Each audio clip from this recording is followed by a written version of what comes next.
Espiritismo desvenda os grandes enigmas da vida. De onde venho? Para onde vou? O que acontece após a morte?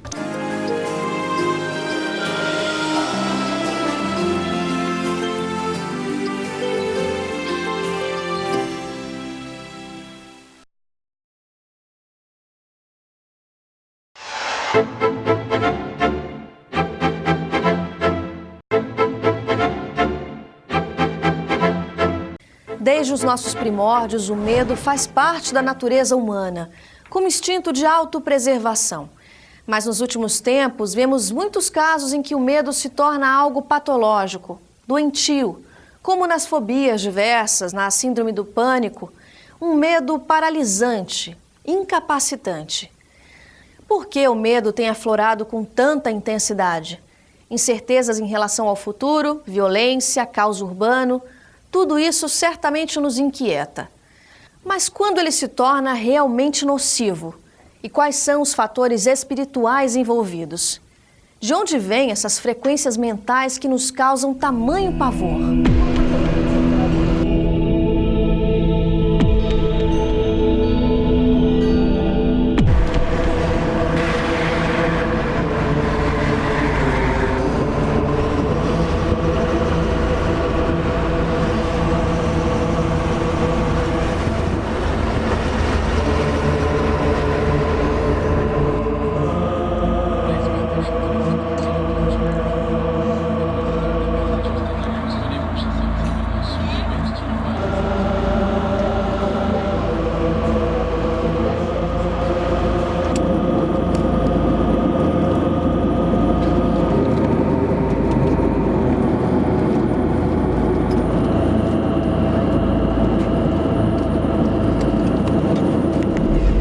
As causas para um medo exacerbado podem estar além da nossa imaginação.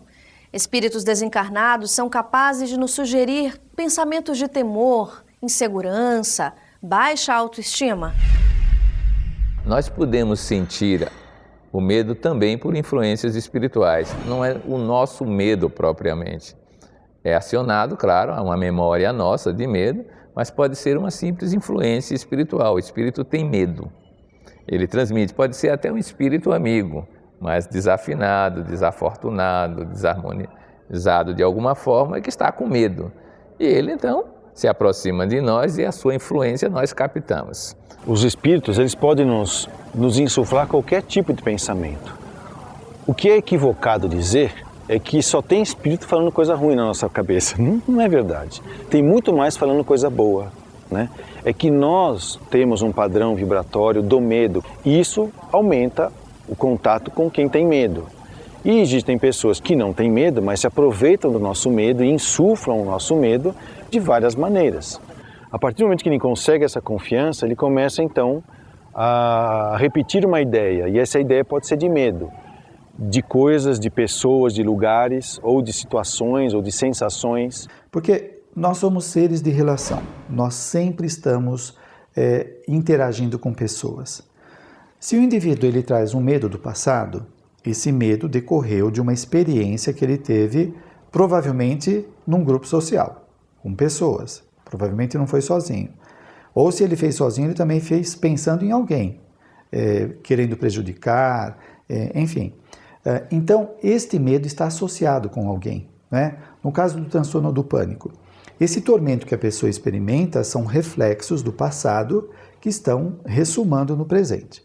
Na realidade, quando você sai do eixo, ou seja, se desequilibra do medo, em falta de medo ou excesso de medo, você gera plugs mentais. Aí você pode estar abrindo brechas mentais para plugs mentais com pessoas que estejam na mesma faixa. Pessoas encarnadas ou desencarnadas. E que às vezes não estão nem querendo o seu mal, apenas estão se aproximando por similitude, né? Por sintonia. Mas quando estamos mais ou menos suscetíveis a essas frequências? E por que alguns espíritos desejam nos prejudicar? O fato dele estar suscetível, ele traz no seu interior essa perturbação, ele fica bastante sujeito à influenciação de um desencarnado. Então o desencarnado pode chegar na cabeça dele e jogar imagens perturbadoras, imagens de que ele vai ser mal sucedido no trabalho, de que a esposa dele está traindo ou o marido traindo, né? Isso começa a gerar um sofrimento na família toda por conta dessa influência espiritual. E essa influência está sinalizando que a pessoa que está sendo afetada, ela não está bem consigo, por isso que está sendo influenciada. Então ela precisa começar a se trabalhar, a mudar o seu comportamento, os seus pensamentos, para que ela saia dessa influenciação espiritual. Como nos livrar de espíritos obsessores que nos atemorizam? Como superar medos dessa e de outras vidas?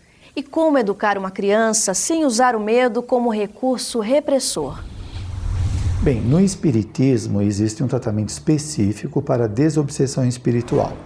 Então, a pessoa que está sendo influenciada vai no centro, ela passa por uma entrevista. Se ela estiver sendo obsediada, ela vai fazer uma desobsessão. O que é isso? O espírito que está perseguindo essa personagem, ele vai ser doutrinado ou esclarecido a deixar de fazer isso, porque ele também está sofrendo. E a pessoa que está sendo obsediada, ela vai ser convidada a mudar os seus comportamentos, a ter objetivos mais elevados para que ela saia dessa influenciação. A ideia de vigiar os seus pensamentos é de perceber em que ele está antenado, mas ele é apenas uma dica de como vai o seu coração. Normalmente a pessoa que tem muito medo, provavelmente ela tem uma dificuldade com a fé. Então ela precisa aumentar a sua fé, ou seja, confiar mais, e é como a gente fala, uma definição de fé que fala com o medo. A fé é um salto no escuro nos braços de Deus. Quem não salta, fica apenas no escuro. Nós temos que partir da base. O que você pensa? O que você está fazendo?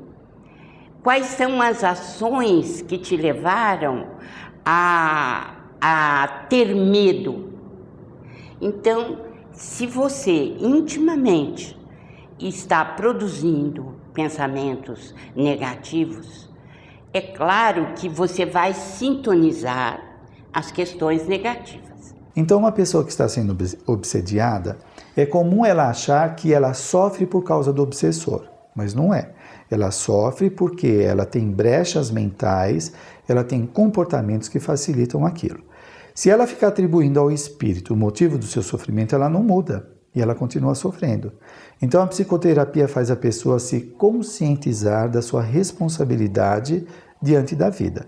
Então ela vai começar a refletir como que ela está se comportando socialmente. Como que ela se relaciona com as pessoas do trabalho, no seu ambiente doméstico, com seus amigos. Ela é uma pessoa ética, uma pessoa do bem, ela se interessa em ajudar as pessoas, a contribuir para a melhoria do seu meio ambiente. Tudo isso facilita ela superar essa obsessão.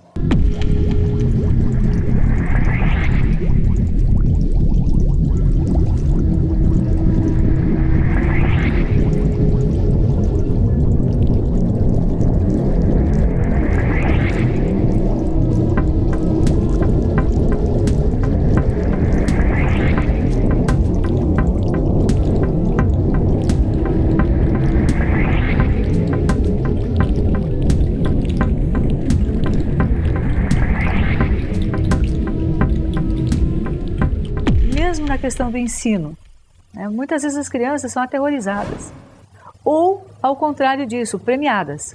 Se você não estudar e tiver notas boas, eu vou te bater, eu não vou te dar o brinquedo, e aí ameaça a criança com uma série de questões. Por outro lado, tem um outro perigo também. Se você passar, eu vou te premiar. Então, na questão do ensino, a gente sempre pensa que não tem que usar essas duas ferramentas. Ao contrário, a criança tem que ser levada a entender que está estudando para ela própria e não para satisfazer a vontade de quem quer que seja. É interessante que, para se educar uma criança, já se usou muito, não só o medo, mas a culpa, né? A repressão mesmo, reprimir pelo medo, pela ameaça ou pela culpa. Já que aconteceu, não dá mais para ameaçar, então dá para culpar. Dentro daquele ciclo que eu chamo que é o ciclo das neuroses, que é a raiva, a culpa, medo e controle, é mais fácil educar com a noção de responsabilidade. Então, o que educa é o concreto da ideia, não é o abstrato. Até porque muitas vezes a criança ela não tem capacidade de abstrair ideias. Por isso que não adianta fazer cinismo com crianças. Quando você é cínico com ela ou faz figuras de linguagem, ela não entende.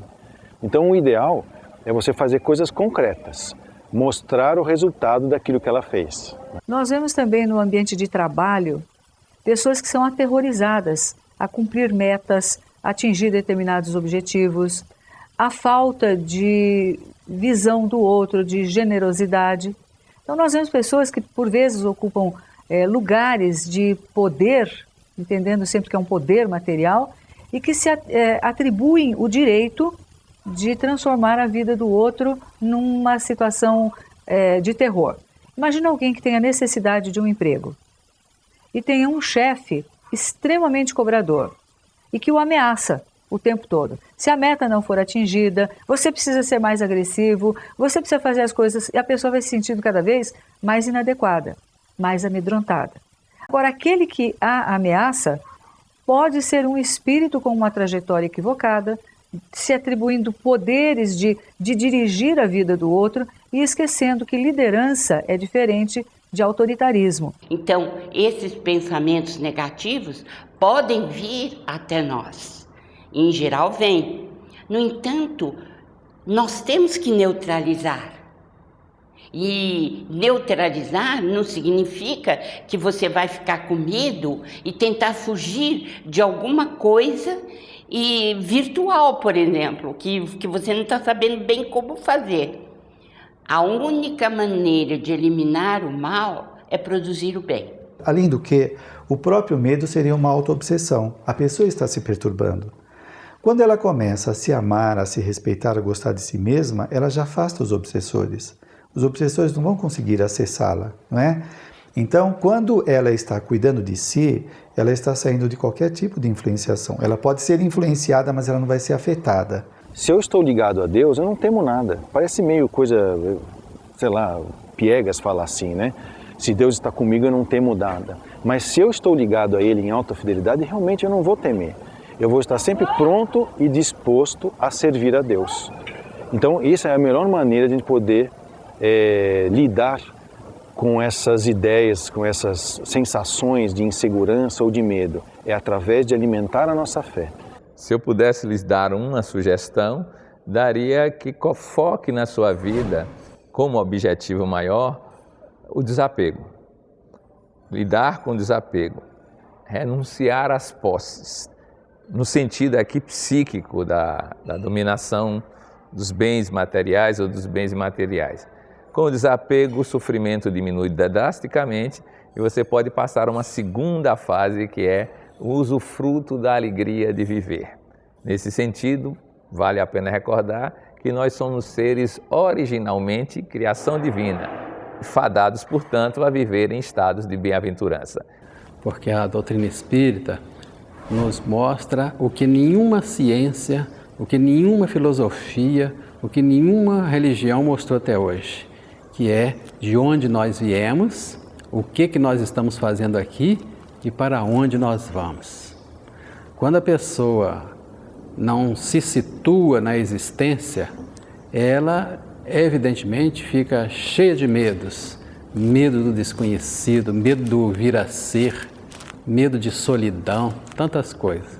Mas a doutrina espírita nos revela que nós temos um espírito protetor que fica o tempo todo nos assessorando, nos auxiliando. E quando nós estamos com medo, nós podemos fazer oração, nos ligar com as fontes divinas, para que a gente possa, então, ter uma recrudescência de coragem na nossa intimidade. Até a próxima!